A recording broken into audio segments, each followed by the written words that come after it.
ఆరుగాలం పండించిన పంట ప్రకృతి వైపరీత్యాల బారిన పడి తీవ్రంగా నష్టపోతున్నామని రైతులు ఆవేదన వ్యక్తం చేస్తున్నారు. అంటే ఖరీఫ్ పంట అనగా తొలకరి పంటలో ప్రతి ఏటా కూడా ఇదే పరిస్థితిని ఎదుర్కొంటున్నామని కూడా ఎదుర్కొని వాపోతున్న పరిస్థితి ఉందని కూడా వాళ్ళు చెప్తున్నారు.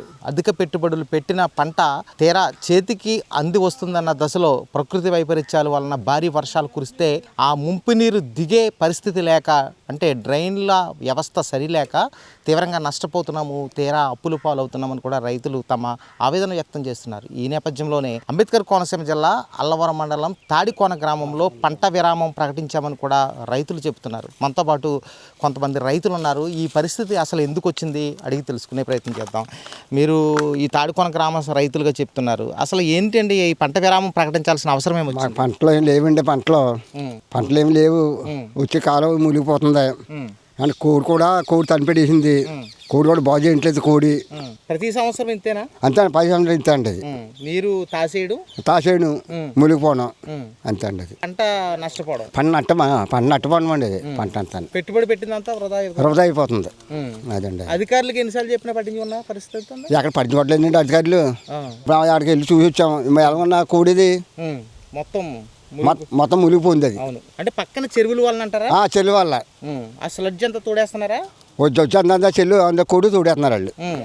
అదండి, కోడి తోడేస్తున్నారు. కోడి అది ఏం చేస్తుంది, మునిగిపోయి ఆ నీళ్ళు కిందకి లాగతలేదు. అది అదండి. అది ఆక్రమణకు గురైంది అంటున్నారు, ఎంతవరకు నిజం? ఆక్రమణ అది. అంటే అసలు గట్టుని ఆక్రమించేసారా? ఆక్రమించారు. అది నీరు దిగట్లేదు. ఆక్రమణ అంటే మొత్తం అది అంతా ఆక్రమణ అండి. అది అది ఆయించిన తర్వాత నీరు దిగతలేదు. అది నీరు కూడా ఆలస్యమైందంట కదా ఈసారి? నీరు రావడం కూడా ఆలస్యమైందా? నీరు రావడం లేట్ అవుందండి. నీరు కూడా లేట్ అవుంది. నీరు రావడం మొత్తం మానేశారు. అయితే మొత్తం చేసం మొత్తం మానే తాటుకొని అంతా మొత్తం పోయిందండి. మొత్తం చేసం మానేశారు, ఇంకా ఉడతలేదు. అదండి. అధికారులు వచ్చారా? చూసి వెళ్ళిపోతున్నారండి. వాళ్ళు చూసి వెళ్ళిపోతున్నారు అంతే. ఈ తాడికోన గ్రామం మొత్తం క్రాప్ హాలిడే ప్రకటించామని చెప్తున్నారు కదా, ఏంటి పరిస్థితి? కారణం ఏంటి? పరిస్థితి ఏంటంటే అనుకూలంగా టైంగా నీరు రావట్లేదండి. నీరు వస్తే నార్మల్ తీసుకోవడానికి మునిగిపోతున్నాయండి. డ్రైన్లు ఏమో క్లియర్గా లేవండి. ఆక్రమించేశారండి రైతులు. ఆకుకూర రైతులు ఆక్రమించేసి ఆ మురికి అంతా దాంట్లో తోడేస్తున్నాను. ఇప్పుడు మాకు నీళ్ళు కట్టకి అవకాశం లేదండి. కనీసం మేము ఎక్కడో దిక్కును 50,000 రూపాయలు తెచ్చుకున్న అప్పు తీర్చలేకపోతున్నామండి. చాలా అద్భుతంగా ఉందండి ఇది. ఈ అధికారులు వచ్చారంట ఈ మధ్యనే. అధికారులు వచ్చినా ఏం పట్టించుకోవట్లేదండి. పెద్ద పెద్ద నాయకులు ఉన్నారండి. ఈ ఆకుకూర రైతులు వాళ్ళ వెనకాల ఉండండి, మా దగ్గర రానొత్తలేదండి. వాళ్ళని తీవ్రంగా నష్టపోయేది చిన్నకారు రైతులు అనుకో. చిన్నకారు రైతు బాగా అండి. మేము 5,000 రూపాయలు వడ్డీకి 10,000 రూపాయలు వడ్డీకి తెచ్చుకుని ఏదో 10 బస్తాలు మిగులుతుందని చేస్తుంటే కనీసం మాకు ఉన్నదే లాస్ వచ్చేస్తుందండి. ఇంక ఎలా కొడసాలండి? అది పరిస్థితి అండి. ఈ సంవత్సరం మానేశారు. ఇంకా ఈ సంవత్సరం మొత్తం మానేసామండి. నార్మల్ మునిగిపోతున్నాయి. ఇంకేండి, అదిగోండి తెచ్చిన విత్తనం ఏమో మొలలేదండి. సాల్ట్ వచ్చేసిందండి చేళ్ళలోకి. ఈ చెరువుల వల్ల అండి. ఇంక తెచ్చిన విత్తనం అదిగోండి యథావిధిగా మళ్ళీ సాగుకారులు ఇచ్చుకోమంటే మీరు అట్టిపోయిన విత్తనం మీరు ఇచ్చుకుంటామని అడుగుతున్నారండి వాళ్ళు. అది పరిస్థితి అండి. ధాన్యం కూడా కొన్ని పరిస్థితి లేదంటున్నారు కదా. అసలు ధాన్యం కొనట్లేదండి. మొత్తం మీద అడుగడుగునా నిర్లక్ష్యం ఉందనుకో. ఒకవేళ ధాన్యం ఎప్పుడన్నా 10 బత్తాలు ఏదైనా అవుందనుకోండి ఎకరం, అది పట్టుకెళ్ళటానికి తేమ ఎక్కువైపోయి ఈడు అట్టేసి ఇక్కడ ఆడేసి వెళ్ళిపోతుందండి. లోపల వర్షాలు వచ్చేస్తున్నాయండి, మొక్క వచ్చేస్తుందండి. పెట్టిన పెట్టుబడి అంతా వృధా అండి. ఎకరాకి ఎంత అవుతుందండి పెట్టుబడి? ఎకరానికి ఇంచుమించు లేదంటే మేము కోత వచ్చేసరికి ఒక 40,000 అవుతుందండి. 40,000 వచ్చి పరిస్థితి ఉంటుందా? 40,000 ఎక్కడ వస్తుందండి? రావట్లేదండి. అంటే వదలలేక చేస్తున్నారు. ఇది వదలలేక ఎప్పుడు ఎక్కడికి వెళ్ళలేకండి. ఈ భూమి మీద అలా ఉండి ఈ అసాయిలు ఊడ్చుకుంటే ఎప్పుడన్నా ఉపయోగపడుతుందని ఉద్దేశంతో తప్పండి మాకేమీ దారి లేదండి. ఇంకోటి దారి లేదండి. ఇంకా చేసుకుని ఉద్యోగాలు ఏమీ లేవండి మాకు. ఎప్పటి నుంచో 5వ తరగతి చదువుకున్నాను నేను. ఈ పొలాలు పట్టే ఏదో జీవనం ఆధారం నడుపుకుంటున్నామండి. మీరు ఈ డ్రైన్లు చిన్నప్పటి నుంచి చూసుంటారు. ఇదివరకు ఉన్నంత వెడల్పు ఇప్పుడు లేని ఆక్రమణ అయిపోయినాయి అనుకోవచ్చా? ఇదివరకు అదే లోతుగా ఉండేదండి. డ్రైన్ కూడా ఎలపుగా ఉండేదండి. ఎడాపెడ కొబ్బరి మొక్కలు వేసేసండి. ఈ సజ్జు తోడేస్తున్నారండి దాంట్లోని. సజ్జు తోడేయటంలో మేము దిగితే లాక్కోలేమండి. దాంట్లో ఊపి కింద తయారైపోయి వాటర్ వెళ్ళలేదు. అవునండి. అవును సార్. ఈ సంవత్సరం అయితే ఓడ్చారు. ఇంకా ఓడ్చారండి. అధికారులు వచ్చేది చెప్పారంట కదా మొన్న. అధికారులు ఏం చెప్పలేదండి. ఆయన ఎవరో పెద్ద అధికారి కేకేసి ఒక ఆయన రైతు నేను తవ్వించేస్తానండి, మీకు ఏం పని లేదు, మీరు వెళ్ళిపోండి అన్నాడండి. ఈ మాటలు చాలాసార్లు విన్నారేమో. విన్నామండి, చాలాసార్లు విన్నామండి. ఇది చాలాసార్లు విన్నామండి. అడ్లేదండి, నేను తవ్వించేస్తాను వెళ్ళిపో అంటే వాళ్ళు అక్కడి నుంచి వెళ్ళిపోరండి. మా రైతులు ఏం చేశారంటే, మా రైతులు చేసి తప్పు ఏంటంటే అండి, అక్కడ ఆ అధికారులు వచ్చిన అధికారులని ఎదరికెళ్ళి వాళ్ళని ఆఫ్ చేసి మేము ధర్నా చేసేస్తే అప్పుడే సెటిల్మెంట్ అయిపోయినండి. ఆ సిగ్గి రాక ఇలా జరిగిందండి. అది నేను తవ్వించేస్తానంటే వెళ్ళిపోరండి, అంతే. మేము గుడ్ నమ్మకం అండి అది. కానీ ఎక్కడిదక్కడ అలా ఉందా?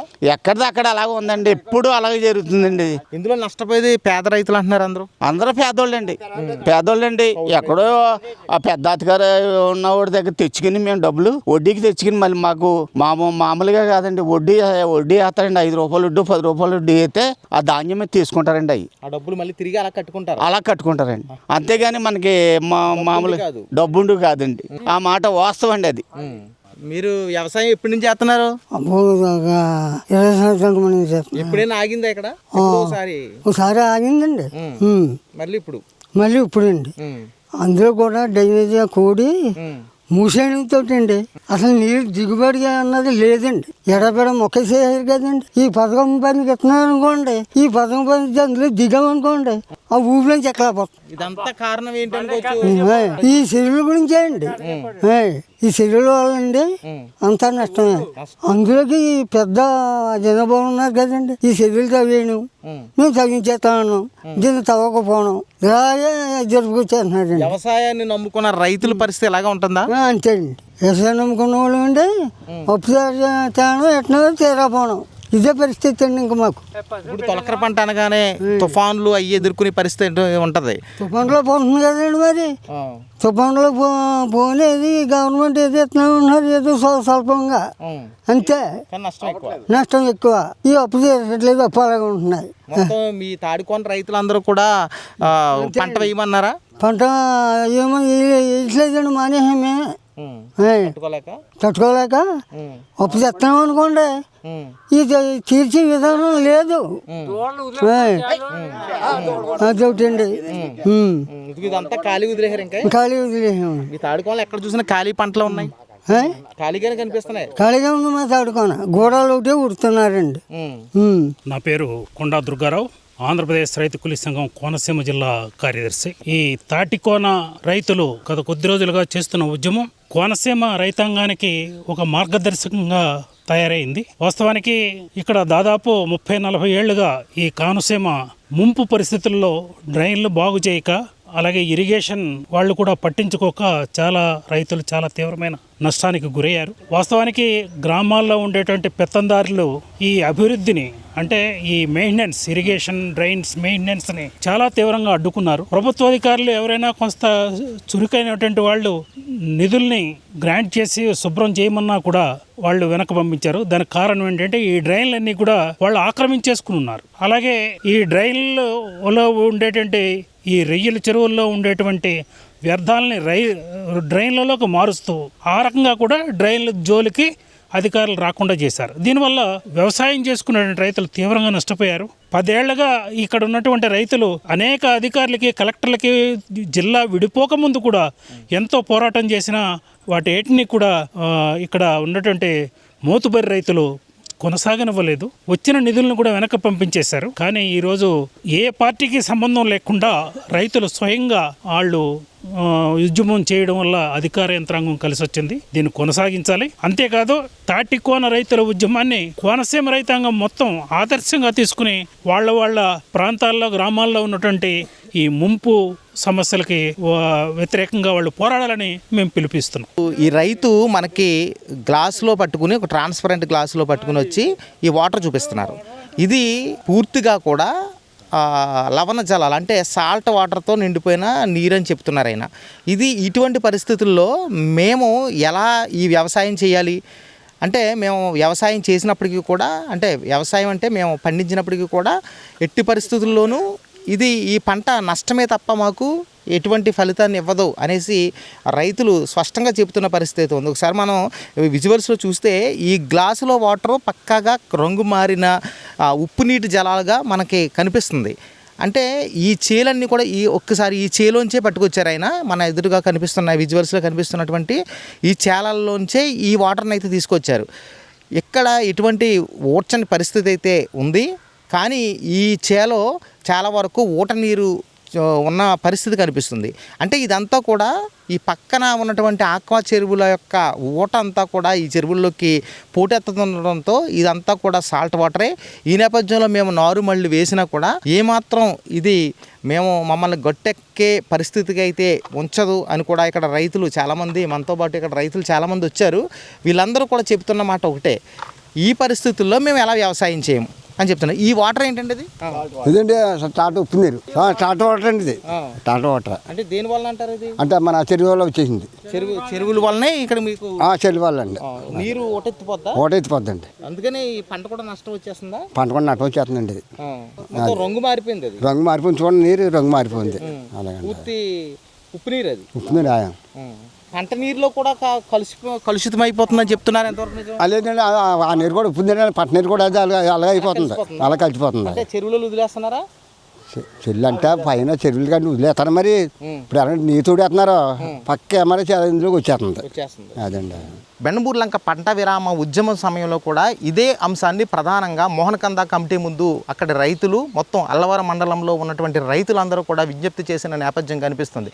కానీ ఆనాటి నుంచి ఇప్పటి వరకు కూడా ఈ డ్రైన్ల ఆధునీకరణ అనేది కలగానే మిగిలిందని రైతులు ఆరోపిస్తున్నారు. మరోపక్క ఈ డ్రైన్ని తవ్వుతున్నామని చెప్పడం, బిల్లులు పెట్టుకోవడం, వర్క్ చేయకుండా అలా వదిలేయడం, ఒకవేళ చేసినా కూడా కేవలం కొన్ని మీటర్ల మేర దీన్ని తవ్వినట్లే తవ్వి దాన్ని అలా వదిలేయడం, ఇవన్నీ కూడా మా కొంప ముంచుతున్నాయంటూ కూడా రైతులు ఆవేదన వ్యక్తం చేస్తున్నారు.